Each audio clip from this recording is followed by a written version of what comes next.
എല്ലാ ഫീൽഡും എല്ലാവർക്കും പറഞ്ഞേക്കണമല്ല. ഇനി നിങ്ങളുടെ കയ്യിൽ ഇത് പഠിക്കാൻ സാമ്പത്തികമായിട്ട് ഇച്ചിരി ബുദ്ധിമുട്ടാണോ, നിങ്ങൾ മിടുക്കരായിട്ട് പഠിക്കുന്ന ആൾക്കാരാണെങ്കിൽ എത്ര സൈസ് പൈലറ്റ് ലൈസൻസുകൾ ഉണ്ട്, അല്ലെങ്കിൽ പൈലറ്റ് കാര്യങ്ങളൊക്കെ നമുക്ക് ചോദിച്ചറിയാനുള്ളത്. ഉറപ്പായിട്ട് ഈ 400 വിമാനം ഓർഡർ ചെയ്യുമ്പോൾ ഈ ആൾക്കാരൊന്നും ഫ്ലൈ ചെയ്യാൻ ഇന്ത്യയിൽ ഇല്ല. സാധനപ്പാ ലോകം മൊത്തം ഡ്രോൺ വരാൻ പോകാന്ന് പറഞ്ഞാൽ നിങ്ങൾ വിശ്വസിക്കും? ഇത് പഠിക്കാനുള്ള എനിക്കറിയാവുന്ന 1-2 ഇൻസ്റ്റിറ്റ്യൂട്ടുകളെ ഞാൻ പറഞ്ഞുതരാം. ഇന്ത്യയിൽ പഠിക്കണമെങ്കിൽ ഏകദേശം എത്ര രൂപ വരും?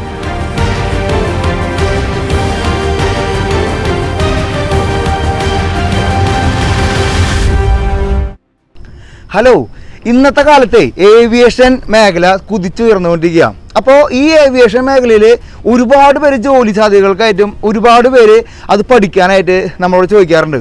അപ്പോൾ ഇന്നത്തെ എപ്പിസോഡ് ഉണ്ടല്ലോ, ഏവിയേഷൻ മേഖലയിൽ ഇനി ഒരു അടുത്ത 10 വർഷത്തിലേക്ക് ഉണ്ടാവുന്ന ഒരു മിറാക്കിളിനെ പറ്റിയിട്ടും ഏവിയേഷൻ മേഖലയിലേക്ക് കടന്നു വരാൻ ആഗ്രഹിക്കുന്ന എല്ലാവർക്കും ഉള്ള ഒരു ഇൻഫോർമേറ്റീവ് വീഡിയോ നമ്മൾ ഇന്ന് ചെയ്യാൻ പോണത്.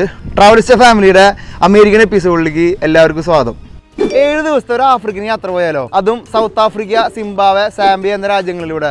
ഒരുപാട് പേര് പറഞ്ഞു ചെറിയ യാത്രകൾ സംഘടിപ്പിക്കാൻ സാധനപ്പാന്ന് പറഞ്ഞു. അപ്പോൾ അതുകൊണ്ട് തന്നെ ഗ്രീൻ ബുക്ക് പ്രോഗ്രാമിന്റെ അടുത്ത യാത്ര ഈ വരുന്ന ഓഗസ്റ്റ് സെപ്റ്റംബറിലാണ് നടത്തുന്നത്.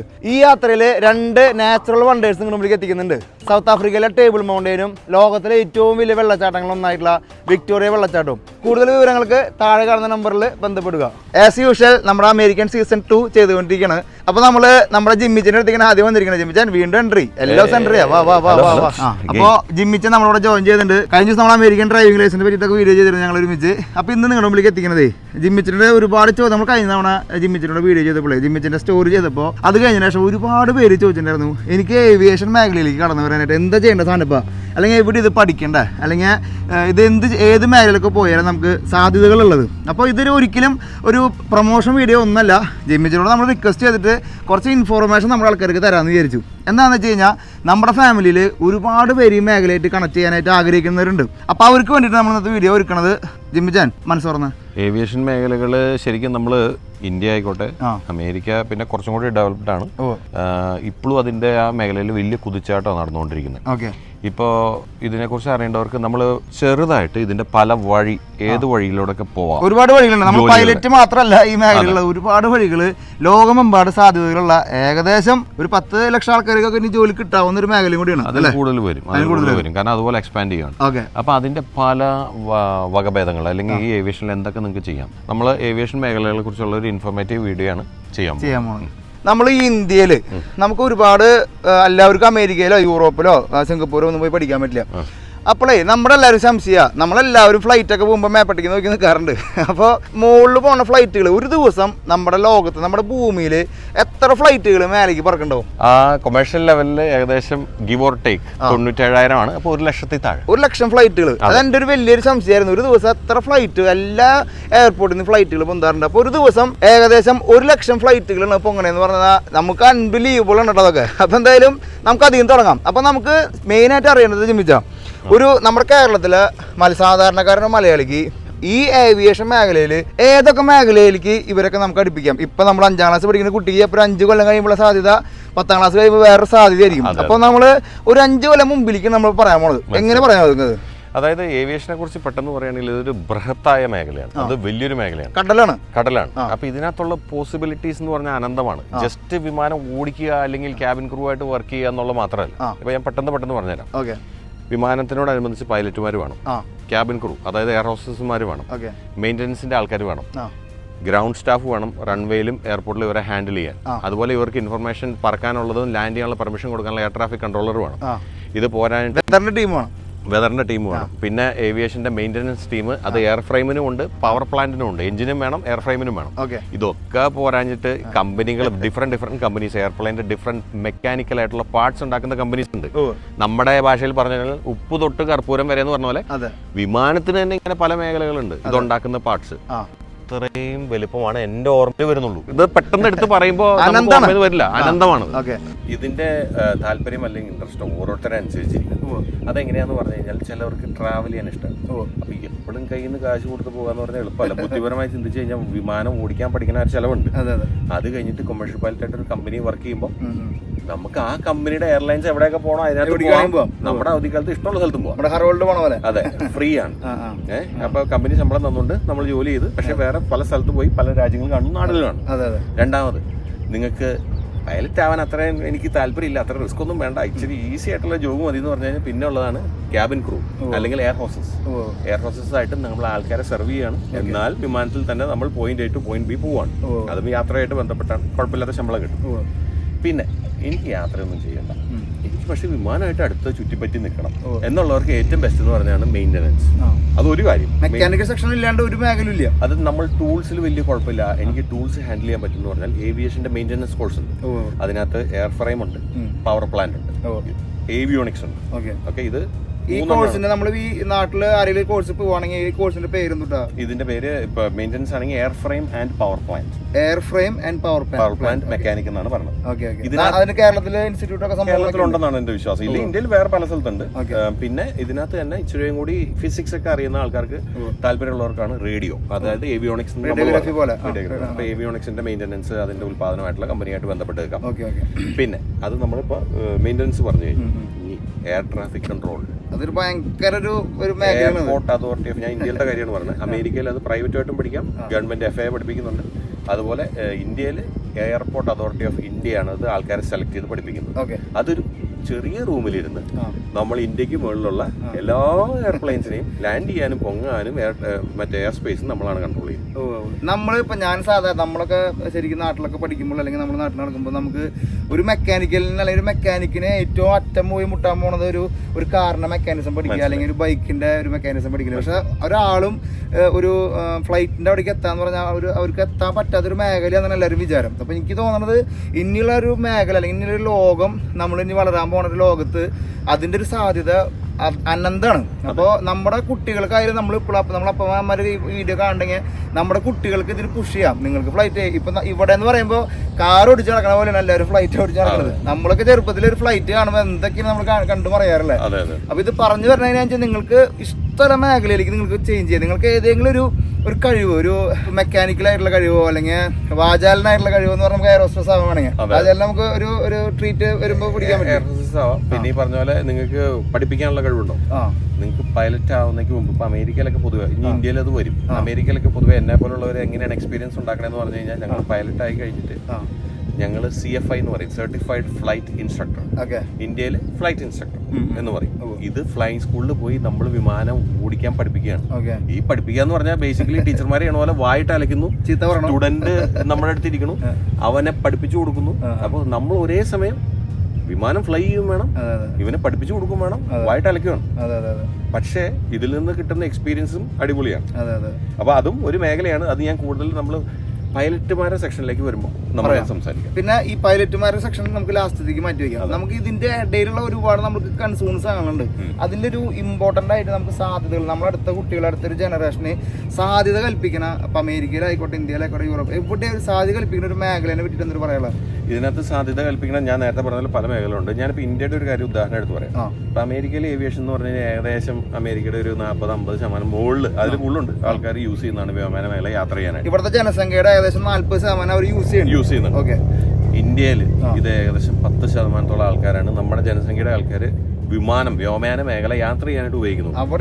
അതായത് ഇന്ത്യയിൽ ഇതുവരെ ഞാനൊരു കണക്കെടുത്ത് പറഞ്ഞാണ്, എക്സാക്ട് പെർഫെക്റ്റ് കണക്കല്ല, അതിനകത്ത് അല്പം തെറ്റും ഏറ്റക്കുറച്ചിലുകളും വരാൻ, എങ്കിലും ഏകദേശം 700ഓളം യാത്രാ വിമാനങ്ങളുണ്ട് പല കമ്പനികൾക്ക്.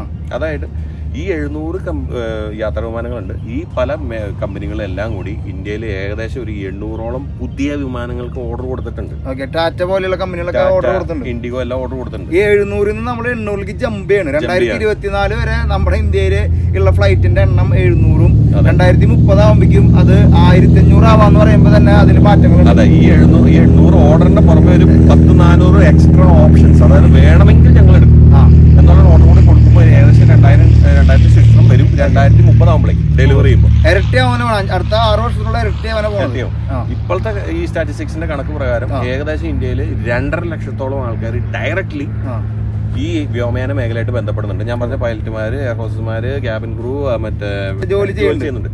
2 ലക്ഷം ആൾക്കാർ ജോലി ചെയ്യുന്നുണ്ട്. 2 ലക്ഷം ആൾക്കാർ.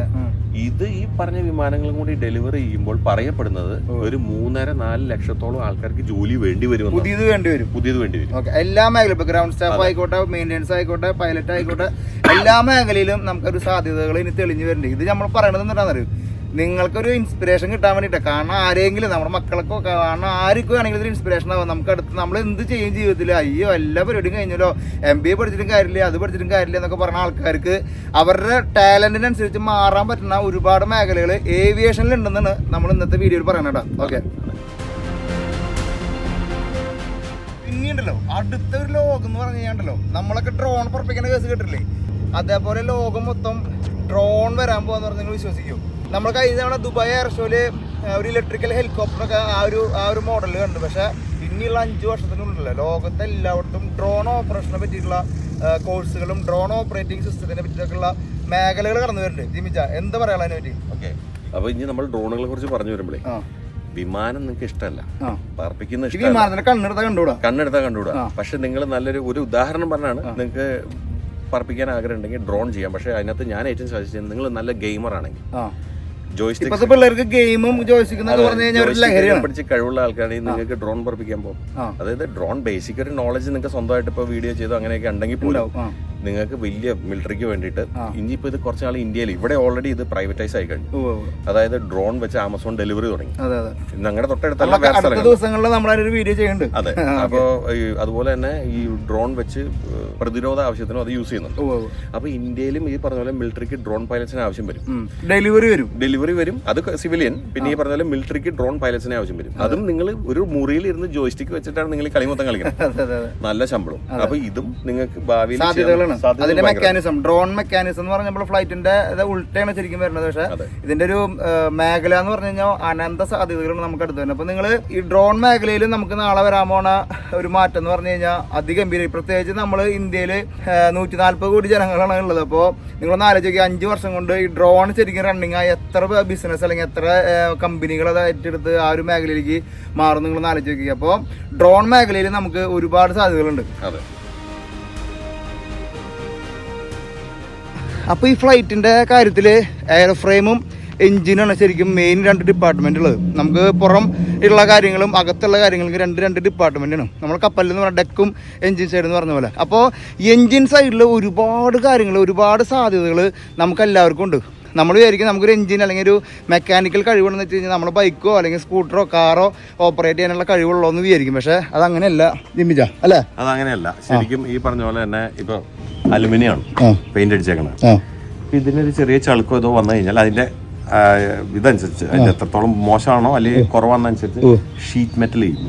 ഷീറ്റ് മെറ്റൽ ചെയ്യണമെങ്കിൽ അലുമിനിയം ഷീറ്റ് മെറ്റൽ ചെയ്യണം, ഫാബ്രിക്കേഷൻ ചെയ്യണം വേണം. ഫാബ്രിക്കേറ്ററിൽ തന്നെ വിമാനത്തിന്റെ ഇതിന് സ്പെസിഫിക്കേഷൻസ് ഉണ്ട്. അതുപോലെ തന്നെ ഇത് റിവറ്റ് ചെയ്യണം. ഇതൊക്കെ ഓരോ മേഖലയാണ്.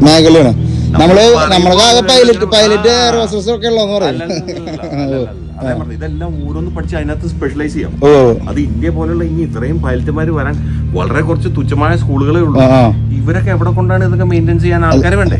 സ്വന്തമായിട്ട് നിങ്ങൾക്ക് ഒരു വരുമാനം ഉണ്ടാവാനും ഒരു എന്റർപ്രണർഷിപ്പിനുള്ള മാർഗം കൂടിയാണ് നമ്മൾ പറഞ്ഞത്. ബിസിനസ് സാധ്യതകളുണ്ട്. ഉറപ്പായിട്ടും. അപ്പൊ നമ്മൾ ഇനി നിങ്ങളെ കാണിക്കാൻ പോണത് അഴിച്ചു വെച്ച നമ്മൾ ഈ എഞ്ചിൻ ഡിപ്പാർട്ട്മെന്റ്, നമ്മൾ ഈ എഞ്ചിൻ കണ്ടിട്ടില്ല. അപ്പൊ ഒരു എഞ്ചിന് ജിമ്മിച്ച് അഴിച്ചു വെച്ചെന്ന് പറഞ്ഞിട്ടു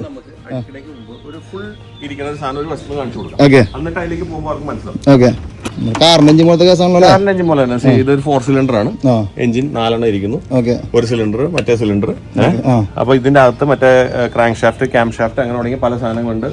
ഓയിൽ ഫിൽട്ടർ, മാഗ്നീറ്റോസ്. സാധാരണ കാറിന്റെ ഒക്കെ മെക്കാനിക്സ് ഒക്കെ ഏകദേശം വളരെ ക്ലോസ് ടു ആണ്. മെക്കാനിക് ഇഷ്ടമുള്ള ആൾക്കാർക്ക് ഇത് ഓക്കെയാണ്. ഇത് ചെറിയ ജനറൽ ഏവിയേഷൻ പഠിക്കാനുള്ള വിമാനങ്ങൾ. Jet engine is totally different. Turbine ആണ്. ഇത് പിസ്റ്റൺ ആണ്. അതായത് കൺസെപ്റ്റ് ഏകദേശം സെയിം ആണ്. ഇനി ഇതിനെ അഴിച്ചു വെച്ചേക്കുന്ന ഒരു സിലിണ്ടർ ഞാൻ കാണിച്ചു തരാം. ഓവർഹോളിൽ വിടാനുള്ളതാണ്. അപ്പൊ ഇതിന്റെ തന്നെ സാധനമാണ്. ഇത് നോക്കണ്ട, ഇത് സ്റ്റാർട്ടർ. ഈ പല്ല് കണ്ട, നമ്മൾ താക്കോലിട്ട് സ്റ്റാർട്ട് ചെയ്യുമ്പോ ഈ പല്ല് എഞ്ചിനിലേക്ക് ക്ലിക്ക് ആവും, പിടിക്കും. എന്നിട്ടാണ് ഇവനെ കറക്കണത് ഇനീഷ്യലി. അത് കഴിഞ്ഞ് അവൻ ഡിസെൻഗേജ് ആയി പുറകോട്ട് പോകും. എന്നിട്ട് വിമാനം അവിടെ മറ്റേ എഞ്ചിൻ കറങ്ങിക്കൊണ്ടിരിക്കും. ഞാൻ നിങ്ങളൊരു സിലിണ്ടർ കാണിക്കാൻ പോവാണ്. ഇത് ഒരു സിലിണ്ടർ ആണ്. ഇത് ഇങ്ങനെ വെച്ചേക്കണ എന്തിനാന്ന് പറഞ്ഞത് ഓവർഹോളിൽ വിടാനുള്ള. പക്ഷെ നിലത്ത് മണ്ണിൽ പോലും വെച്ചിട്ടില്ല. മറ്റേ സ്റ്റാർട്ടർ മോട്ടർ പഴയതാണ്, ചിലപ്പോ അത് പള്ളേക്കളയുന്നു. ഒരു സിലിണ്ടറിന്റെ അകം കണ്ടിട്ടില്ലേ? കണ്ടോളൂ വിമാനത്തിന്റെ. ഇതെല്ലാം ക്ലീൻ ചെയ്ത് പെർഫെക്റ്റ് ആയിട്ട് ഓവർഹോൾ, ഇതിന് സ്പെക് ഉണ്ട്, സ്പെസിഫിക്കേഷൻസ്, അതിൽ ചെയ്തിട്ടാണ് തിരിച്ചു വരുന്നത്. അതിലും സ്പെഷ്യലൈസ് ചെയ്ത കമ്പനീസ് ഉണ്ട്. ഇതാണ് അത് വരുന്നത്. ഈ മേഖലയിൽ താല്പര്യമുള്ള ആൾക്കാർക്കൊക്കെ അതിലേക്കും ഞാനിപ്പോ ഇതെടുത്തു, എന്റെ പാന്റിന്റെ അവിടെ വെച്ചു, ചെളിയായി. താല്പര്യമുള്ള ആൾക്കാർക്കും വരാം. ചെളിയും ഗ്രീസൊക്കെ താല്പര്യമുള്ള ആൾക്കാർക്ക് ഈ പണിയെ പറ്റിയത്. സാധ്യതകൾക്കുണ്ടല്ലോ ഒരു കുറവില്ലാട്ടാ. നമ്മളങ്ങോട്ട് തുനിഞ്ഞിറങ്ങിയാൽ മതിട്ടാ ഈ പരിപാടിക്ക്. ഞാൻ അമേരിക്കയിലേക്ക് വരണവരുണ്ടല്ലോ, എനിക്ക് ഇതിനെ പറ്റിയിട്ട് ഒരു വിവരം ഉണ്ടാകുന്നില്ല. നിങ്ങൾക്ക് അറിയാലോ, നമുക്ക് ഇതിനെ പറ്റിയിട്ട് നമ്മൾ ഈ മേഖലയില്ലാത്ത ആളാണ്. പക്ഷെ ഇവിടെ വന്നപ്പോൾ എല്ലാവരും കാറോട് ചേർക്കില്ല, അതേപോലത്തെ പരിപാടിയാണ് ഇവിടെ ഫ്ലൈറ്റുമായിട്ടുള്ള കണക്ട് ചെയ്തിട്ടുള്ള സംഭവങ്ങളാണ്. അപ്പോഴും മനസ്സിലായി ഇതിന്റെ സാധ്യതകൾ ഇനി വരാൻ പോണെന്നുണ്ടല്ലോ, നമുക്ക് ജഡ്ജ് ചെയ്യാൻ പോലും പറ്റില്ല. അത് കാരണം ഇന്നത്തെ വീഡിയോ തന്നെ എടുക്കുന്നത്. ജിമ്മിച്ചോണ്ട് കഴിഞ്ഞ പ്രാവശ്യം നമ്മൾ പറഞ്ഞിട്ടുണ്ടായിരുന്നു, പക്ഷെ നമുക്ക് അപ്പിത്താനെ വേണ്ടി നമുക്ക് പോകേണ്ട സമയം ഇപ്പം നമുക്ക് എടുക്കാൻ പറ്റില്ല. അപ്പോൾ നമ്മുടെ ഈ വീഡിയോ കണ്ടിട്ടില്ല, ആർക്കെങ്കിലും ഒരു ഉപകാരം ആണെങ്കിലേ അത് നമ്മുടെ സന്തോഷമാണ്. മാക്സിമം ഷെയർ ചെയ്തോട്ടോ. അപ്പോൾ ഇനി നമ്മുടെ അടുത്ത സെഷൻ എന്താണെന്ന് വെച്ച് കഴിഞ്ഞാൽ, നമ്മളെ ഒരാൾക്ക് ഒരു സാധാരണക്കാരൻ അല്ലെങ്കിൽ നമ്മുടെ കുട്ടികൾക്കോ ആർക്കോ എങ്ങനെ പൈലറ്റ് ആവാം, അതിന് നമ്മുടെ അടുത്ത് പറയാൻ പോണേട്ടാ. ഈ ഷോട്ട് കാണുമ്പോൾ നമ്മൾ അന്നത്തെ ജിമ്മിച്ചന്റെ വീഡിയോ ഓർമ്മ വരണേട്ടാ. ഒരു പൈലറ്റ് ആകുമ്പോൾ കുറച്ച് പണിയുണ്ടെന്നും കൂടെ ആൾക്കാർ അറിയണേ. ആൾക്കാർ ശരിക്കും എയർപോർട്ടിൽ വരണ ഫ്ലൈറ്റ് എടുത്ത് തിരിച്ചാൽ മതിന്നേ. പണിയെന്ന് പറഞ്ഞ വെച്ചിട്ടാ ക്യൂട്ട് ഫ്ലൈറ്റ് അല്ലേ, അടിപൊളി. ഇവിടെ ജിമ്മിച്ചൻ്റെ ഇൻസ്റ്റിറ്റ്യൂട്ടിൽ പിള്ളേർ ഇന്ന് ഫ്ലൈയിങ്ങിന് ഇന്ന് വീക്കെൻഡ് അല്ലേ, അപ്പോൾ ഫ്ലൈയിങ്ങിന് പിള്ളേർ വരുന്നുണ്ട്. അപ്പോൾ അവർക്ക് എന്തായാലും ഫ്ലൈറ്റ് പുറത്തേക്ക് എടുത്തരണം. കാരണം ഞങ്ങൾ പുറത്തേക്ക് ഇട്ടിട്ട് ഫ്ലൈറ്റിൽ ഇരുന്നിട്ട് പറയാമെന്ന് വിചാരിച്ചു. ഓക്കെ, ഇതല്ലേ ഇന്ധനത്തിന്റെ പരിപാടി. മെക്കാനിക്കലായിരുന്നു നമ്മള് ഓട്ടിയിട്ടാണ് കേസ് അറിയാലോ. എല്ലാം ഒന്ന് കുലിക്ക് വെക്കൊക്കെ ജിമ്മേ. പോണ്ട കുലിക്കണ്ടല്ലോ. പിള്ളേരെ എവിടെയെങ്കിലും പോയിട്ട് ഇറക്കും, അപ്പുറത്തെങ്കിലും പോയി ഇറക്കും. അവരൊക്കെ കറക്റ്റ് ഇന്ധനം നോക്കിയിട്ടല്ലേ ചെയ്യാൻ പഠിപ്പിക്കണേ. ഈ പേര് തരം പഠിക്കാൻ പറ്റില്ല. ഇൻസ്റ്റിങ്ക്റ്റ് അല്ലേ, ഇൻസ്റ്റിങ്ക്റ്റ് ഏവിയേഷൻ അക്കാഡമി. പക്ഷെ ഈ അക്കാഡമി നമുക്ക് നാട്ടിൽ നിന്ന് ഇവിടെ വന്ന് പഠിപ്പിക്കാൻ പറ്റില്ലല്ലോ. എങ്ങനെയാ അവസ്ഥ? നിങ്ങൾ നാട്ടിൽ നിന്ന് ഇവിടെ വന്നിട്ട് ഒരു യൂണിവേഴ്സിറ്റിയിൽ എന്തെങ്കിലും അഡ്മിഷൻ ആയിട്ട് നിങ്ങൾ ഓൾറെഡി പഠിക്കുകയാണ് വിസ ഉണ്ടെങ്കിൽ എളുപ്പമാണ് നിങ്ങൾക്ക് ഇവിടെ വന്ന് എൻ്റെ അടുത്ത് വന്നാൽ പഠിക്കാം. അങ്ങനെ പഠിക്കുന്നുണ്ട്. മലയാളികളല്ല. ഓക്കെ, ആ തിരികെ വണ്ടി എടുക്ക, വണ്ടി തിരികെ. അല്ലല്ല, ഞാൻ കയറി തിരികെ തുറന്നു സലീം കുമാറിനെ ഓർമ്മ പറഞ്ഞ നമുക്ക് ഈ ഫ്ലൈറ്റ് കാണുമ്പോട്ടാ.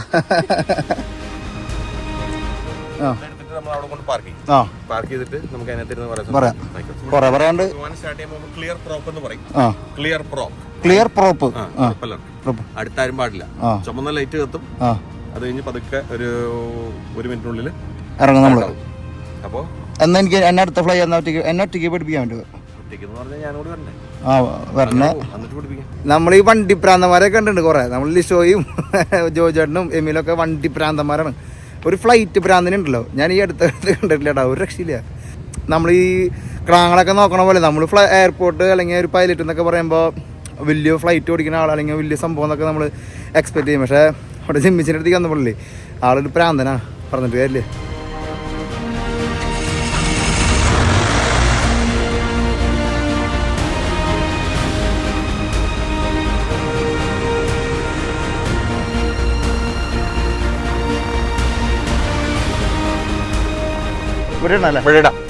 ഇത് ഇങ്ങനെ പാർക്കിംഗ് സ്പോട്ടുകളാണിത്. ടീ സ്പോട്ട് എന്ന് പറഞ്ഞാൽ ടീ സ്പോട്ട് നോക്കി കഴിഞ്ഞ് കഴിഞ്ഞാൽ കാണാം, ടീ പോലെ ഇത് വരച്ചേക്കണേ. അപ്പൊ ഒരാൾ ഇങ്ങോട്ട് ഇടുവാണെങ്കിൽ മറ്റേ ആൾ അങ്ങോട്ട് ഇടും. സേഫ്റ്റി, പിന്നെ നമുക്ക് സ്പേസ് ചെയ്യാൻ എളുപ്പമുണ്ടല്ലോ, അത് കാരണം കൊണ്ട്. അതെ അതെ നടന്നിട്ട് ഞാൻ പുറത്തിരുന്നല്ല. അപ്പൊ നമുക്ക് അടുത്തൊരു സെക്ഷനിലേക്ക് കിടക്കാം. എങ്ങനെ ഒരാൾക്ക് പൈലറ്റ് ആവാം? ഈ പൈലറ്റ് ഏതൊക്കെ രീതിയിലുണ്ട്, എത്ര സൈസ് പൈലറ്റ് ലൈസൻസുകൾ ഉണ്ട്, അല്ലെങ്കിൽ പൈലറ്റ് കാര്യങ്ങളൊക്കെ ഉണ്ട് നമുക്ക് ഒന്ന് ചോദിച്ചറിയുള്ളത്. നമ്മളിത്തിരി ഇതിലുള്ള കളി തമാശയും സംഭവങ്ങളൊക്കെ ഉണ്ടെങ്കിൽ തന്നെ നമ്മൾ ആരെങ്കിലും ഒരാൾക്ക് ഒരു ഉപകാരപ്പെടണം എന്നുള്ള രീതിയിലാണ് നമ്മൾ ഇന്നത്തെ വീഡിയോ ഇടുന്നത്. ജിമിജാൻ, എങ്ങനെ എൻ്റെ മോന് പൈലറ്റ് ആവാം? ആദ്യമായിട്ട് ഞാനിപ്പോൾ അമേരിക്കൻ കോണ്ടെക്സ്റ്റിലും ഇന്ത്യൻ കോണ്ടെക്സ്റ്റിലുമാണ് പറയുന്നത്. ഓക്കെ, അത് എക്സാക്ട്ലി ഇന്ത്യൻ കോണ്ടെക്സ്റ്റിന്റെ നിങ്ങൾ ഒന്നും കൂടി റിസർച്ച് ചെയ്യണം. കാരണം 100% ഞാൻ പറയുന്നില്ല, എങ്കിലും ഒരു 95-99% കറക്റ്റായിരിക്കും. ചില നിയമങ്ങൾ വ്യത്യാസം വരുമല്ലോ. ആദ്യമായിട്ട് ഇപ്പോൾ ഇന്ത്യയിൽ ഒരാൾക്ക് പൈലറ്റ് ആവാൻ പഠിക്കണമെന്ന് ആഗ്രഹം ഉണ്ടെങ്കിൽ നിങ്ങൾക്ക് വേണ്ടത് +2 ആണ്. +2 വിത്ത് ഫിസിക്സ്, കെമിസ്ട്രി, മാത്തമാറ്റിക്സ്. അത് കഴിഞ്ഞിട്ട് നിങ്ങൾ എന്താ അപ്ലൈ ചെയ്യണം അക്കാഡമിയിൽ പോയിട്ട്. അതിനു മുമ്പ് തന്നെ ഞാൻ പറയാം, നിങ്ങൾ നിങ്ങളുടെ ഏവിയേഷൻ മെഡിക്കൽ ചെക്കപ്പ് പാസ്സാവണം. അത് ഞാൻ പറയാനുള്ള കാരണം എന്താന്ന് പറഞ്ഞു കഴിഞ്ഞാൽ, അമേരിക്കനേക്കാളും സ്ട്രിക്റ്റ് ആണ് ഇന്ത്യയിലെ ഏവിയേഷൻ മെഡിക്കൽ ഫിസിക്കൽ. എയർഫോഴ്സ് ആണ് ചെയ്യുന്നത്. അവർ എയർഫോഴ്സിന്റെ സ്റ്റാൻഡേർഡ്സിലാണ് അത് ആൾക്കാരെ ചെയ്യുന്നത്. ചെറിയ വ്യത്യാസങ്ങളുണ്ട്, ലീനിയൻസി ഉണ്ട്. അമേരിക്കയിൽ അത് ഒത്തിരി ലീനിയന്റ് ആണ്. ഓക്കെ, അപ്പൊ അത് പാസ്സായി കഴിഞ്ഞാൽ ടെസ്റ്റിൽ നമ്മുടെ ഹൃദയം ചെക്ക് ചെയ്യും, നമുക്ക് സീഷർ വരുമോ, അതായത് വെളിച്ചടിക്കുമ്പോ അങ്ങനത്തെ പരിപാടികളുണ്ടോ, അങ്ങനെ വേറെ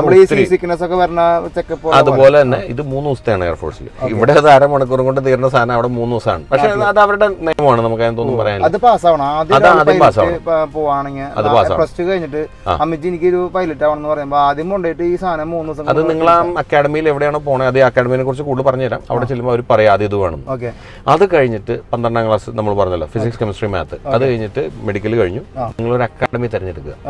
ഇനി അക്കാഡമിയിലേക്ക് പോണേക്ക് മുമ്പ് ഒരു പൈലറ്റ്, നിങ്ങൾക്കൊരു എയർലൈൻ പൈലറ്റ് ആവണമെന്നാണ് ആഗ്രഹമെങ്കിൽ ഇതിനകത്ത് കുറേ സ്റ്റെപ്പുകളുണ്ട്. ആദ്യത്തെ സ്റ്റെപ്പാണ് പ്രൈവറ്റ് പൈലറ്റ് ലൈസൻസ്.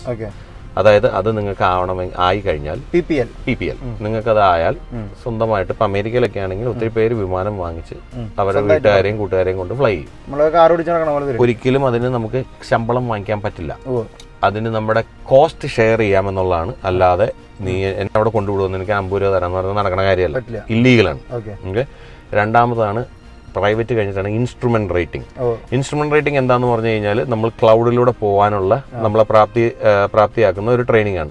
ആ സമയത്ത് നമ്മൾ വിമാനത്തിലെ ഇൻസ്ട്രുമെന്റ്സിനെ മാത്രം നോക്കിയിട്ടാണ് point A two point B. അതിന് ട്രെയിനിങ് ഞങ്ങൾ കൊടുക്കുന്നത് ഫോഗൽസ് എന്ന് പറഞ്ഞ സാധനമുണ്ട്. അതിങ്ങനെ വെച്ച് കണ്ണുമൂടും. കണ്ണുമൂടുന്ന പറഞ്ഞാൽ ഫുള്ള് മൂടില്ല, മുകളിലേക്ക് കാണാൻ പറ്റില്ല, ഇങ്ങനെ ഇത്രയും ഭാഗം ബ്ലറി ആയിരിക്കും. ഇൻസ്ട്രുമെന്റ്സ് മാത്രം ശ്രദ്ധിക്കാൻ വേണ്ടിയിട്ട്. അതാണ് ഇൻസ്ട്രുമെന്റ് ഫ്ലൈയിങ്. അതിന്റെ സർട്ടിഫിക്കേഷൻ എടുത്തു കഴിഞ്ഞിട്ടാണ് കുറച്ച് നമ്മൾ പ്രാക്ടീസ് ചെയ്യും സ്വന്തമായിട്ട്. ബേസിക് ആയിട്ട് അപ്പോ അത് രണ്ടാമത്തെ ടെസ്റ്റ് എടുത്തു. രണ്ടാമത്തെ നമ്മൾ ഇതിനെ പറ്റിയിട്ടുള്ള പരിപാടികളൊക്കെ. അതെ, പ്രൈവറ്റ് ലൈസൻസ്. ഈ മേഘത്തിന്റെ ഉള്ളിൽ കളിക്കുന്ന കളിയിലല്ല അന്ന് മറ്റേ സിംഗപ്പൂർ എയർലൈൻസിന്റെ പ്രശ്നം ഉണ്ടായ. അത് മേഘത്തിൽ പോയില്ല അവര് ക്ലിയർ പറയുന്നത് ക്ലിയർ എയർ ടർബുലൻസിൽ പെട്ടു. പക്ഷെ അവിടെ ഈ ഇൻട്രാ ട്രോപ്പിക്കൽ കൺവേർജൻസ് സോൺ എന്ന് പറഞ്ഞൊരു സാധനമുണ്ട്. അപ്പൊ അവിടെ ഒത്തിരി വെതർ, പ്രത്യേകിച്ച് ട്രോപ്പിക്കൽ ഏരിയയിൽ വരുന്നതാണ്. അവിടെ ഒത്തിരി കലുഷിതമായിരിക്കും എന്നാണ് പറയണത്. പക്ഷേ ക്ലിയർ എയർ ടർബുലൻസ് ആയിരുന്നു. ക്ലിയർ എയർ ടർബുലൻസ് ഒന്നും കാണാൻ പറ്റില്ല. അപ്പൊ അതാണ് അവിടെ ഉണ്ടായത്. അപ്പൊ ഞാൻ പറഞ്ഞു വന്നത് പ്രൈവറ്റ് ഇൻസ്ട്രുമെന്റ്, കുറച്ച് എക്സ്പീരിയൻസ്, ടൈം ബിൽഡിംഗ് എന്ന് പറയും. അത് കഴിഞ്ഞിട്ട് നമ്മൾ കൊമേഴ്ഷ്യൽ എത്താറാം. ഒരു 250 മണിക്കൂറാണ്. ഈ 250 മണിക്കൂർ അടുത്ത് എത്താറാകുമ്പോൾ കൊമേഴ്ഷ്യലിന്റെ ട്രെയിനിങ് തുടങ്ങും. കൊമേഴ്ഷ്യലിന്റെ ട്രെയിനിങ് ബേസിക്കലി നമ്മൾ ആ ചെയ്ത് ഇത്ര നാളും പഠിച്ചതിനൊപ്പം അതിന്റെ സ്റ്റാൻഡേർഡ്സ് ഒത്തിരി വ്യത്യാസമുണ്ട്. അതും കൂടി ചെയ്യും. പിന്നെ എക്സ്ട്രാ കുറച്ച് മാനുവേഴ്സ് ഞങ്ങൾ പറയും, പഠിക്കേണ്ട കാര്യങ്ങൾ പഠിച്ചിട്ട് നമ്മൾ അതിനിടയ്ക്ക് തിയറി ഉണ്ട് കേട്ടോ. ഈ 3 കാര്യങ്ങൾക്കും തിയറി ഉണ്ട്. തിയറിയും പാസ്സായി, പ്രാക്ടിക്കലും പാസ്സായിട്ട് നമ്മൾ കൊമേഴ്ഷ്യൽ പൈലറ്റ് ആവും. ഈ ഒരു പൈലറ്റ് ആവണമെങ്കിൽ മാത്സ് നന്നായിട്ട് അറിയണമെന്നോ, ഈ സയൻസ് കുറെ അറിയണം? ഇന്ത്യയില് അതൊരു നിബന്ധനയാണ്. പക്ഷെ പ്രാക്ടിക്കലി നിങ്ങൾ എന്തോരം അതിന്റെ പുറകെ പോകുന്ന ചോദിച്ചാൽ എനിക്കറിയില്ല. ആ സമയത്ത് മെയിൻ്റനൻസിലേക്ക് പോകുമ്പോൾ നിങ്ങൾക്ക് കുറെ അത്യാവശ്യം വരും. പക്ഷെ പ്രാക്ടിക്കലി കുറവാണ്. പൈലറ്റിന് ബേസിക് മാത്ത് ആവശ്യം. പൈലറ്റിന് വലിയ കണക്കൊന്നും അറിയണ്ട. പക്ഷെ അവര് ഫിസിക്സ് കെമിസ്ട്രിക്ക് എന്തിനാ പറഞ്ഞതെന്ന് ചോദിച്ചാൽ നമുക്ക് അറിയില്ല. പക്ഷെ അത് അവരുടെ നിയമമാണ്, ഇന്ത്യൻ നിയമമാണ്, നമ്മൾ അതിനെ മാനിക്കണം. ഇവിടെ അതില്ല. ഇവിടെ അതൊന്നുമില്ല. ഇവിടെ ശരിക്കും ഇവിടെ 16 വയസ്സായി കഴിഞ്ഞാൽ നിങ്ങൾക്ക് ഫ്ലൈറ്റ് ട്രെയിനിങ് തുടങ്ങാം. 16ാമത്തെ വയസ്സിലാണ് സോളോ ചെയ്യാൻ പറ്റുള്ളൂ, തന്നെ പറപ്പിക്കുന്നത്. 17ാമത്തെ വയസ്സിൽ പ്രൈവറ്റ് ലൈസൻസ് എടുക്കാം. കൊമേഴ്ഷ്യൽ പൈലറ്റ് ആണെങ്കിൽ ലൈസൻസ് എടുക്കാം. നമ്മൾ ലൈസൻസ് എടുക്കാൻ വേണ്ടി ഇപ്പൊ ചിന്തിച്ചോണ്ടിരിക്കണ്ട. കഴിഞ്ഞ ഇവിടെ നമ്മൾ ആദ്യത്തെ ഫ്ലൈ ചെയ്തപ്പോഴാണ് നമുക്ക് ചിന്ത വന്നിട്ടുണ്ട്. പക്ഷെ ഇപ്പോഴത്തെ ടൈമിൽ നമ്മൾ എടുക്കില്ല. പക്ഷെ ഒരു സമയം എടുക്കും PPL. അതെ. അപ്പൊ ഈ കൊമേഴ്ഷ്യൽ വരെ നമ്മൾ എത്തി. ഇന്ത്യയിൽ കൊമേഴ്ഷ്യൽ എത്തിക്കഴിഞ്ഞാൽ നിങ്ങൾക്കുള്ള അടുത്ത മാർഗം എന്ന് പറഞ്ഞു കഴിഞ്ഞാൽ പൊതുവെ എല്ലാവരും എയർലൈൻ പൈലറ്റ് ആയിട്ട് അല്ലെങ്കിൽ എയർലൈനിലേക്ക് അപ്ലൈ ചെയ്യും. എയർലൈനിൽ നിങ്ങളെ കൊമേഴ്ഷ്യൽ പൈലറ്റ് ആയിട്ട് ഫസ്റ്റ് ഓഫീസർ, അതായത് കോ പൈലറ്റ് ആയിട്ട് നിങ്ങൾ എടുക്കും. അതിനും അവരുടേതായിട്ടുള്ള സെലക്ഷൻ ക്രൈറ്റീരിയസും മാനദണ്ഡങ്ങളുണ്ട്. അല്ല, അതിലേക്ക് എത്തിയിട്ടില്ല. ഞാൻ എന്നൊരാളാണെങ്കിൽ എനിക്ക് അതിലേക്ക് എത്തിയിട്ടില്ല. അതിപ്പോ എന്റെ ലാസ്റ്റ് ലാപ്പാണ്. എനിക്കെന്ന് പറഞ്ഞു കഴിഞ്ഞാൽ നമ്മള് ഈ ആദ്യത്തെ ലാപ്പ് പഠിച്ചു, നമ്മൾ ടെസ്റ്റ് എടുത്തു. രണ്ടാമത്തെ നമ്മൾ ഈ തിയറി പഠിച്ചു എന്ന് പറഞ്ഞു കഴിഞ്ഞാൽ നമ്മളിപ്പോ ഇങ്ങനെ നോക്കുകയാണെങ്കിൽ നമുക്ക് ഇതൊന്നും മനസ്സിലാവില്ല. ഇത് പഠിച്ചെടുക്കാന്ന് പറഞ്ഞു കഴിഞ്ഞാൽ ഇതിനൊരു പ്രത്യേക കഴിവ് വേണോ? അത് പെട്ടെന്ന് എല്ലാവർക്കും ഒരു ആൾക്കാർക്ക് ഇത് പഠിച്ചെടുക്കാൻ പറ്റുമോ? ഒരുമാതിരിപ്പെട്ട എല്ലാവർക്കും പഠിച്ചെടുക്കാൻ പറ്റും. പിന്നെ ഞാൻ പറഞ്ഞില്ല, നമ്മൾ എപ്പോഴും ആലോചിച്ചോണം, എല്ലാ ഫീൽഡും എല്ലാവർക്കും പറഞ്ഞേക്കണമല്ല. എന്നോട് പോയി ഡോക്ടർ ആവാൻ പറഞ്ഞാൽ ഞാൻ പറയും നോ, എന്നെ കൊണ്ട് പറ്റുന്ന പരിപാടിയല്ലെന്ന് പറയും. അപ്പൊ അത് നമ്മൾ ആലോചിച്ചോണം. തിയറി പഠിച്ചു കഴിഞ്ഞു കഴിഞ്ഞാൽ ഒരുവിധം നമുക്ക് പറയണത് പിടിക്കണതൊക്കെ അറിയാൻ പറ്റും. തിയറിയും പ്രാക്ടിക്കലും കൂടി ഒരുമിച്ച് വരുമ്പോഴാണ് നമ്മൾ ഇതിനെ കുറിച്ച് ഒരു ധാരണയിലെത്തണം. ചുമ്മാ തിയറി പഠിച്ചു കഴിഞ്ഞാൽ നമുക്ക് നമ്മളൊരു പൈലറ്റ് ആവാനായിട്ട് ഏകദേശം മിനിമം ഒരു ക്വാളിഫിക്കേഷൻ. BPL എടുക്കണമെങ്കിൽ 40 ആണ് അമേരിക്കയിൽ. ഇന്ത്യയിൽ 40 തന്നെയാണെന്നാണ് എന്റെ വിശ്വാസം. ഇൻസ്ട്രുമെന്റ് 40 അമേരിക്കയിൽ 40. പിന്നെ അതിന്റെ ഇടയ്ക്ക് എക്സ്പീരിയൻസിന് വേണ്ടി 250 മണിക്കൂറിലേക്ക് എത്തണേക്ക് മുമ്പ് തന്നെ കുറെ പറക്കണം. അതിനാണ് ടൈം ബിൽഡിംഗ്. അതൊക്കെ അത് നമ്മുടെ മറ്റേ വിമാനം നമ്മളന്ന് പോയ. അതെ. പക്ഷേ ഇത് കഴിഞ്ഞിട്ട് നമ്മൾ കൊമേഴ്ഷ്യൽ എത്തി കഴിയുമ്പോൾ ജസ്റ്റ് ഒരു തുടക്കം മാത്രമാണ്. വണ്ടി ഓടിക്കാനുള്ള ലൈസൻസ് കിട്ടിയിട്ട് നമ്മൾ വണ്ടി ഓടിച്ചല്ലേ മരുങ്ങ് വരണേ. ഇത് അങ്ങനെ തന്നെ. ഇത് നമുക്കൊന്ന് നീ സേഫ് ആണ്, നീ ഓടിക്കാൻ തുടങ്ങിക്കോ എന്നൊക്കെ പറഞ്ഞു തരുന്ന ഒരു ലൈസൻസ് ആണ്. അത് കഴിഞ്ഞിട്ട് നമ്മളിത് പഠിച്ചെടുക്കണം. ഇവിടുന്ന് പിന്നെ നമ്മൾ ഞാൻ പറഞ്ഞ പോലെ ഒന്നല്ലെങ്കിൽ നിങ്ങൾ എയർലൈൻ പൈലറ്റ് ആവുക. ഇനി നിങ്ങൾക്ക് ഉടനെ എയർലൈൻ പൈലറ്റ് ആവാൻ പറ്റില്ലെങ്കിൽ അടുത്തുള്ള ഫ്ലൈറ്റ് ട്രെയിനിങ് ഇൻസ്റ്റിറ്റ്യൂട്ടിൽ പോയിട്ട് ഇൻസ്ട്രക്ടർ ആവുക. സെയിം പ്രാക്ടീസ് തന്നെ മറ്റൊരാൾക്ക് പറഞ്ഞു കൊടുക്കുന്നു. നിങ്ങൾ ഇത്രയും നാളും ചെയ്ത കാര്യം. ഓക്കെ, അത് കഴിഞ്ഞിട്ട് നിങ്ങൾ എക്സ്പീരിയൻസ് ഉണ്ടാക്കി എയർലൈനിൽ പോവുക. ചിലവരെന്ത് ചെയ്യും, അപ്പൊ എന്റെ ഒരു സുഹൃത്ത് ഓസ്ട്രേലിയയിൽ നിന്ന് നിങ്ങൾ ഒരുമിച്ച് പഠിച്ചു കഴിഞ്ഞാൽ പുള്ളി നാട്ടിൽ പോയി ഒരു ചെറിയ കമ്പനിക്ക് വർക്ക് ചെയ്തിട്ട് പുള്ളി ഇപ്പൊ TVS വേണ്ടി വർക്ക് ചെയ്യണം. TVS വലിയ താരമാണ്. നാട്ടിലിങ്ങനെ ഒരുപാട് പ്രൈവറ്റ് ആയിട്ടുള്ള കോർപ്പറേറ്റ് കമ്പനി ഉണ്ട്. ഇതിനകത്ത് വേറെ കേസുണ്ട്. ഇനി നിങ്ങളുടെ കയ്യിൽ ഇത് പഠിക്കാൻ സാമ്പത്തികമായിട്ട് ഇച്ചിരി ബുദ്ധിമുട്ടാണോ, നിങ്ങൾ മിടുക്കരായിട്ട് പഠിക്കുന്ന ആൾക്കാരാണെങ്കിൽ നാഷണൽ ഡിഫൻസ് അക്കാദമി എഴുതുക. പൈസ നമുക്ക് സ്കോളർഷിപ്പ് അവിടെ എഴുതി പരീക്ഷയ്ക്ക് നല്ല മിടുക്കരായിട്ട് കയറുന്ന പിള്ളേരെ അവരെടുത്തിട്ട് അവര് കുറെ പേരെ, എല്ലാരെയും എന്ന് പറയുന്നില്ല, കുറച്ച് പേരെ ഫ്ലൈയിങ്ങിലേക്ക് വിടും. എയർഫോഴ്സ്, ആർമി, നേവി, ഇതിൽ മൂന്നിലും ഫ്ലൈയിങ് ഉണ്ട്. നാഷണൽ ഡിഫൻസ് അക്കാദമി, മറ്റേ ദേശീയ ഡിഫൻസ് അക്കാദമി, ഗവൺമെന്റിന്റെ കേന്ദ്ര ഗവൺമെന്റ് സാധനം. അവിടുന്ന് പട്ടാളക്കാർ ഓഫീസർമാരൊക്കെ ഉണ്ടാവണം. അവിടെ പല മേഖലയിലേക്ക് തിരിച്ചുവിടും. 12ാം ക്ലാസ്സിലാണ് മിനിമം മാനദണ്ഡം.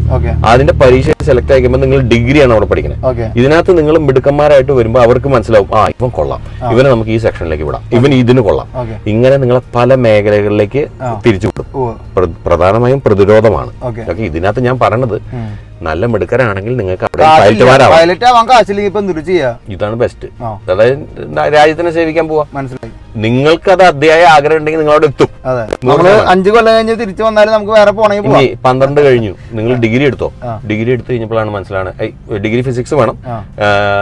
ഇനി പൈലറ്റ് ആവണമെന്നാണ് ആഗ്രഹമെങ്കിൽ കമ്പൈൻഡ് ഡിഫൻസ് സർവീസ് ഇന്ത്യയിൽ തന്നെ, അതിനകത്ത് പോവുക, അവിടെയും പൈലറ്റുമാരാവും. പിന്നെ ഇന്ന പൈലറ്റ് ആവണം, എനിക്ക് വിമാനത്തിന്റെ ആവണം അല്ലെങ്കിൽ ഹെലികോപ്റ്ററിന്റെ ആവണം നോക്കണ്ട. നിങ്ങൾക്ക് ഹെലികോപ്റ്റർ ഹെലികോപ്റ്റർ ഡ്രോൺ ഓപ്പറേറ്റർ ഉണ്ടാവും. ഇങ്ങനെ പലതും ഉണ്ട്. അപ്പൊ ഞാൻ പറഞ്ഞത് ക്യാഷ് തീരെ സാമ്പത്തികമില്ല, ബാങ്കിന്റെ ലോണും കിട്ടാൻ ഒരു ബുദ്ധിമുട്ട് പ്രശ്നമാണ്, കഴിവുണ്ട്, പഠിക്കാനും എടുക്കാനാണെങ്കിൽ അത് ട്രൈ ചെയ്യും. ഇവിടെ ഒത്തിരി പിള്ളേർ അങ്ങനെ പോകുന്നുണ്ട്. അമേരിക്കയിൽ ഒരു പ്രത്യേകത, പ്രൈവറ്റ് ലൈസൻസ് എന്റെ അടുത്ത് ഒത്തിരി പേര് എടുക്കാൻ വരും. എന്തിനാണെന്നറിയോ? എയർഫോഴ്സിൽ പോകാൻ. ഇതെടുത്തിട്ട് നേരെ പോയി എയർഫോഴ്സിൽ അപേക്ഷ വെക്കുമ്പോൾ എയർഫോഴ്സ് നോക്കുമ്പോൾ ഇവന് പ്രൈവറ്റ് ലൈസൻസ് ഉണ്ട്. അപ്പൊ നമ്മൾ ബേസിക് ആയിട്ട് അധികം കാശ് മുടക്കണ്ട. 40 മണിക്കൂർ പഠിപ്പിക്കുമ്പോൾ അത്രയും കാശ് ഇവനെ എക്സ്ട്രാ മുടക്കണ്ടേ എന്ന് പറഞ്ഞ് മുടക്കണം. ഞാൻ പറഞ്ഞ എന്നാൽ ഇവന് ബേസിക്സ് അറിയാം. അപ്പൊ ഇവനെ അങ്ങനെ ഒത്തിരി പേര് സെലക്ട് ആയി. അങ്ങനെ ഞാൻ ഒരുത്തനെ പഠിപ്പിച്ചു. അവസാനമായപ്പോ ഒരു ലെസൺ പോലും റിപ്പീറ്റ് ചെയ്തിട്ടില്ല വെള്ളക്കാരൻ. അവസാനമായപ്പോ എന്റെ കയ്യിലെ കാശ് തീർന്നു. ലാസ്റ്റത്തെ 3 ലെസൺ തീർക്കാനുള്ള കാശില്ലാണ് പരിപാടി നിർത്തി. എനിക്കും ഭയങ്കര വിഷമമായി. പക്ഷെ നമുക്ക് ഫ്രീ ആയിട്ട് കൊടുക്കാൻ നമുക്കൊരു പരിമിതി ഉണ്ടല്ലോ, നമുക്കൊരു ചെലവുണ്ടല്ലോ. എന്നിട്ട് ഇവൻ അതിന്റെ ഇടയ്ക്ക് പോയി എയർഫോഴ്സിന്റെ അപേക്ഷ കൊടുത്തായിരുന്നു. അവനെ എയർഫോഴ്സിൽ സെലക്ട് ചെയ്തു. അതാണ് നമുക്ക് സന്തോഷമായി. കാരണം മിടുക്കൻ എന്ന് പറഞ്ഞാൽ മിടുക്കൻ. വളരെ കുറച്ച് പേരെ നമ്മളങ്ങനെ കണ്ടിട്ടുള്ളൂ. ഇൻസ്പിറേഷൻ അത് മറ്റുള്ളവർക്ക് ഇൻസ്പിറേഷൻ ആണ്. ആളെ വിളിക്കാറുണ്ട്. ആളെ വിളിക്കാന്ന് പറഞ്ഞാൽ പുള്ളി പോയിട്ട് ഒരു 3 മാസമായിട്ടുള്ളൂ. പുള്ളി ഇപ്പൊ ട്രെയിനിങ്ങിന് കയറി കാണും. അതെ, അതായത് ഇത് നാട്ടിൽ നടക്കും. നാട്ടിൽ ഇപ്പൊ നിങ്ങൾക്ക് കൊമേഴ്ഷ്യൽ പൈലറ്റ് ലൈസൻസ് പ്രൈവറ്റ് ഉണ്ട് എന്ന് പറയുമ്പോൾ ചിലപ്പോൾ അവര് അതൊന്നും ഇവിടെ വേണ്ടെന്ന് പറയാൻ ചാൻസ് കുറവാ. അവര് ബുദ്ധിമാനായിട്ടുള്ള ഒരു ഓഫീസറാണ് നിങ്ങൾ അവിടെ സെലക്ട് ചെയ്യണമെങ്കിൽ അവർക്ക് മനസ്സിലാവും ഇവൻ കുഴപ്പമില്ല കേട്ടോ, സ്കില്ലുണ്ടാവും എന്നുള്ള രീതിയിൽ. അപ്പൊ നമ്മള് ഈ പറഞ്ഞ പോലെ 40 മണിക്കൂർ കഴിഞ്ഞു, 250 മണിക്കൂർ നമ്മൾ ഫ്ലൈ ചെയ്തു. നമ്മളിപ്പോ ഒരു ഇൻഡിഗോയുടെ എയർ ഇന്ത്യയുടെ ഏതെങ്കിലും ഒരു വിമാനത്തിലേക്ക് കടക്കണം, അല്ലെങ്കിൽ അങ്ങനത്തെ ഒരു പൈലറ്റ് ആയിട്ട് മാറണമെങ്കിൽ അടുത്ത പരിമിതികൾ വന്നിട്ടൊക്കെയുള്ള അടുത്ത പരിമിതികൾ എന്ന് പറഞ്ഞാൽ ബേസിക്കലി ആ കമ്പനിയുടെ മറ്റേ ഹയറിംഗ് റിക്വയർമെന്റ്സ് നിങ്ങൾ മീറ്റ് ചെയ്യണം. അതിനകത്ത് അവർ പറയും ചിലപ്പോൾ അവരുടെ ഹയറിംഗിന്റെ നീഡ് അനുസരിച്ചിരിക്കും. ഉറപ്പായിട്ട് ഈ 400 വിമാനം ഓർഡർ ചെയ്യുമ്പോൾ ഈ ആൾക്കാരൊന്നും ഫ്ലൈ ചെയ്യാൻ ഇന്ത്യയിൽ ഇല്ല. സാധനപ്പ ഇല്ല.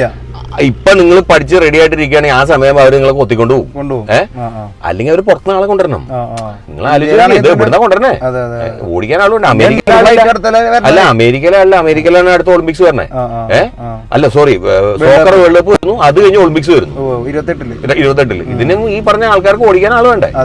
അപ്പോ ഇത് ലോകത്ത് എല്ലായിടത്തും നടക്കുന്ന പ്രതിഭാസമാണ്. നിങ്ങൾ പഠിക്കുക, കൂടുതൽ ടെൻഷൻ ഒന്നും അടിക്കണ്ട, നിങ്ങൾ റെഡി ആയിട്ടിരിക്കുക, നിങ്ങൾ സജ്ജായിട്ടിരിക്കുക. വിളി വരുമ്പോ കൊണ്ടാ വിഷമിക്കുക. ചിലപ്പോ നിങ്ങൾക്ക് ആദ്യത്തെ തവണ കിട്ടിയെന്ന് വരില്ല, വിഷമിക്കരുത്. അടുത്ത ആൾക്ക് അപ്ലൈ ചെയ്യുക. അതുപോലെ തന്നെ ഇൻസ്ട്രക്ടർ ആവുക. കോർപ്പറേറ്റ് കമ്പനികളുണ്ട് ഈ മേഖലയിലാണ് നിൽക്കുക. ഇന്ത്യൻ കോസ്റ്റ് ഗാർഡ് ഉണ്ട്, ഡോണിയർ ഫ്ലൈ ഉണ്ട്. അവര് എന്റെ കൂട്ടുകാരൻ ഈ പറഞ്ഞ പോലെ ഗോവക്കാരൻ മാർക്ക് പിനേറോ എന്ന് പറഞ്ഞ ഒരാളുണ്ടായിരുന്നു. ഞാൻ പുള്ളിനെ ഡൽഹിയിൽ വെച്ച് പരിചയപ്പെടുമ്പോൾ പുള്ളി കോസ്റ്റ് ഗാർഡിൽ നിന്ന് റിട്ടയർ ചെയ്ത് വരിക. കോസ്റ്റ് ഗാർഡ് ഉണ്ട്, അധികം വിമാനങ്ങളില്ല, എന്നാലും അവിടെയും ഫ്ലൈയിങ് നടക്കും. നിങ്ങളുടെ ആ പാഷൻ നടന്നുകൊണ്ടിരിക്കും. മെയിൻറ്റെയിൻ ചെയ്യാം. പിന്നെ ഇത് പഠിക്കാനുള്ള എനിക്കറിയാവുന്ന 1-2 ഇൻസ്റ്റിറ്റ്യൂട്ടുകളെ ഞാൻ പറഞ്ഞുതരാം ഇന്ത്യയിലത്തെ. വേറെ കാര്യം, ഈ വീഡിയോ ഒരു തരത്തിലൊരു പ്രൊമോഷൻ അല്ല, അതിന് യാഥാർത്ഥ്യം.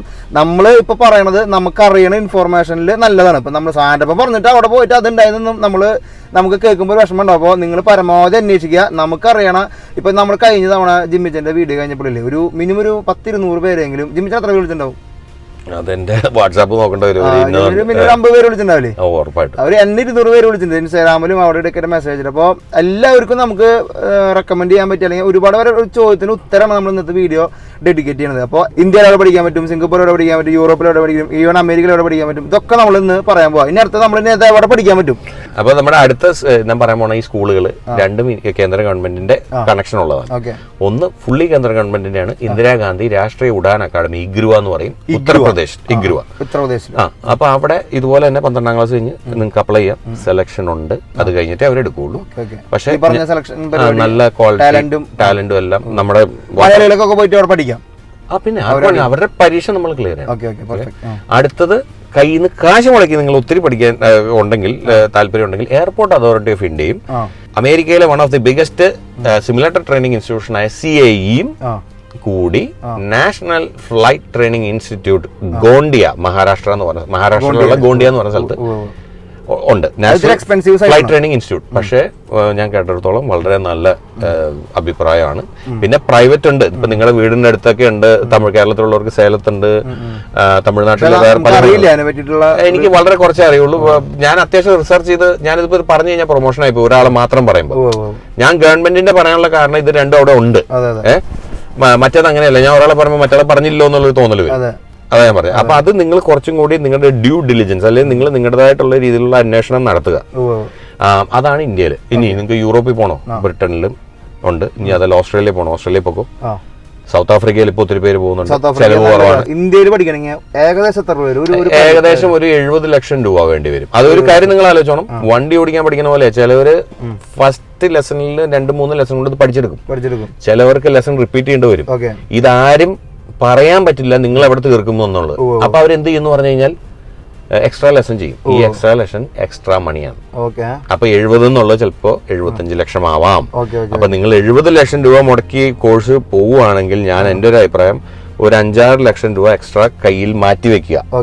അഥവാ ലെസൺ റിപ്പീറ്റ് ചെയ്യേണ്ട വന്നു, എക്സ്ട്രാ കാശായി, പഠിത്തം നിർത്തി പോകരുത്. ഓക്കെ, ഇതാരും പറയില്ല. ഞാൻ എന്റെ അടുത്ത് വരുന്ന എല്ലാവരുടെ ആദ്യം പറഞ്ഞ കാര്യം അങ്ങനെ പറഞ്ഞ് നമുക്ക് ചെയ്യാൻ പറ്റില്ല. കാരണം ഒത്തിരി ആൾക്കാർ നിർത്തിപ്പോകും.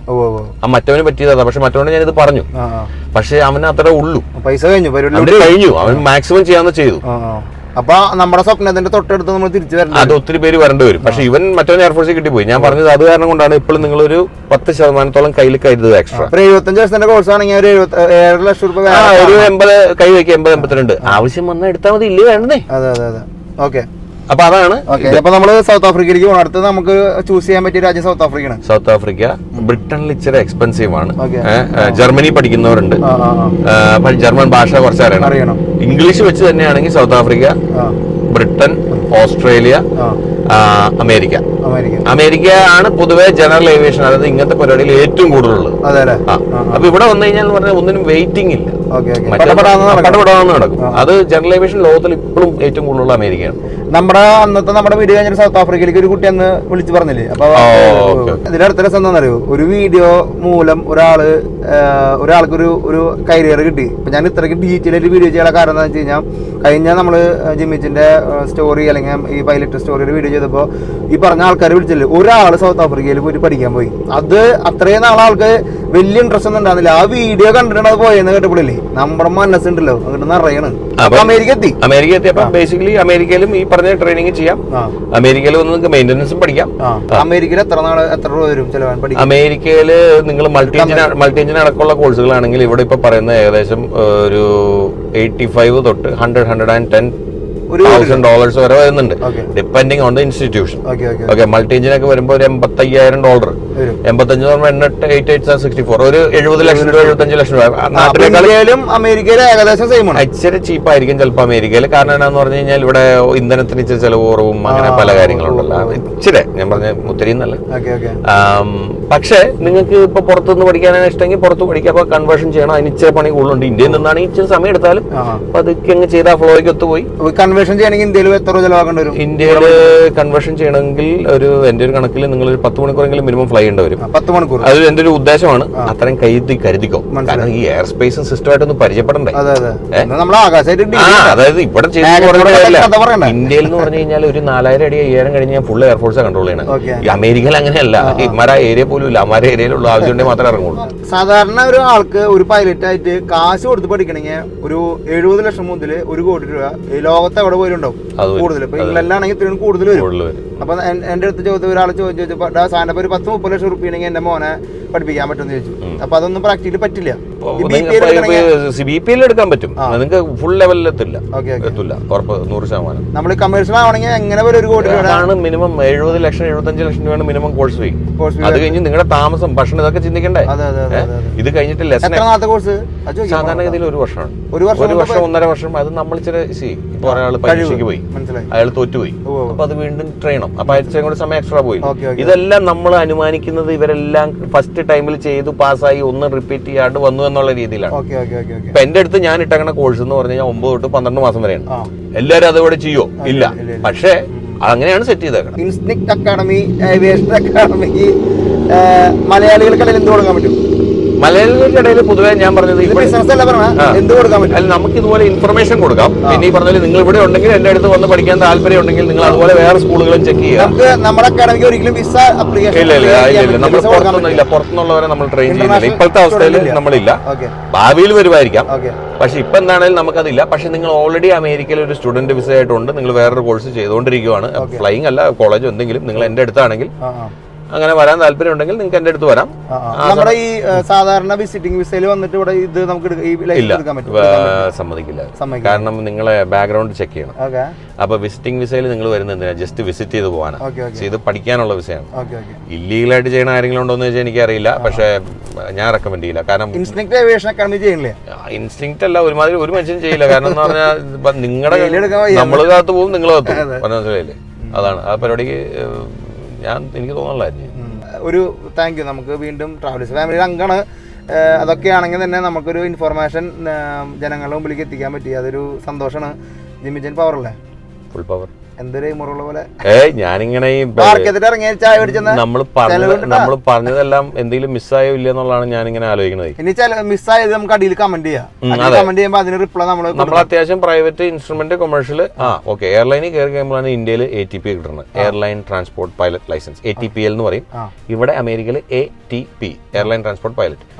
ഞാൻ എയർലൈനിൽ പോയപ്പോൾ അവർ തന്നെ എനിക്ക് എടുത്തു തന്നു. അതല്ലെങ്കിൽ നിങ്ങൾക്ക് സ്വന്തമായിട്ട് ഞാൻ ഈഗിൾ, അമേരിക്കൻ ഈഗിൾ, ചെറിയ 50 സീറ്റർ ജെറ്റ് ആയിരുന്നു കൊടുത്തിട്ടുണ്ട്. അത് നാട്ടിൽ ഇതുപോലെ തന്നെ പരീക്ഷ എഴുതി കയറുവാണ്. അത്യാവശ്യം 3 പേപ്പർ പാസ്സാവണം. അതോടുകൂടി പിന്നെ ഏവിയേഷനിൽ നമ്മുടെ പഠിത്തം ലൈസൻസ് ആയിട്ടുള്ള എല്ലാം തീരും. എനിക്ക് ATP വരെ ഉണ്ട്. ഞാൻ പ്രൈവറ്റ് തുടങ്ങി, ഇൻസ്ട്രുമെന്റ്, കൊമേഴ്ഷ്യൽ ഓസ്ട്രേലിയയിൽ നിന്ന് എടുത്തു. നാട്ടിൽ വന്നിട്ട് നോക്കി നമുക്ക് ഉദ്ദേശിച്ച പോലെ കാര്യങ്ങൾ ഓടിയില്ല. അതിൻ്റെ ഇടയ്ക്ക് കല്യാണം കഴിഞ്ഞ് നമ്മളിവിടെ എത്തി. ഇവിടെ വന്ന് ലൈസൻസ് കൺവേർട്ട് ചെയ്തു. Private, instrument, commercial. ഇൻസ്ട്രക്ടറായി. ഇൻസ്ട്രക്ടറിൽ തന്നെ 2 വിഭാഗമുണ്ട്. ഇതുപോലെ ബ്ലൂ സ്കൈയിൽ പറപ്പിക്കുന്നതും ബാഡ് വെതറിൽ പറപ്പിക്കുന്നതും. പോരാണ്ട് മൾട്ടി എഞ്ചിൻ ഇൻസ്ട്രക്ടർ MAI ഉണ്ട്. ഇത് കഴിഞ്ഞ് നമ്മൾ എയർലൈനിൽ പോയി. അപ്പൊ നമുക്ക് ATP കൂടി കിട്ടി. ഇതേ ഉള്ളൂ ഇവിടെ. ഇനി കിട്ടും, ഇനി വേറെ ഒന്നും കിട്ടാനില്ല. ഓക്കെ, എന്നാൽ വിട്ടേക്കാം.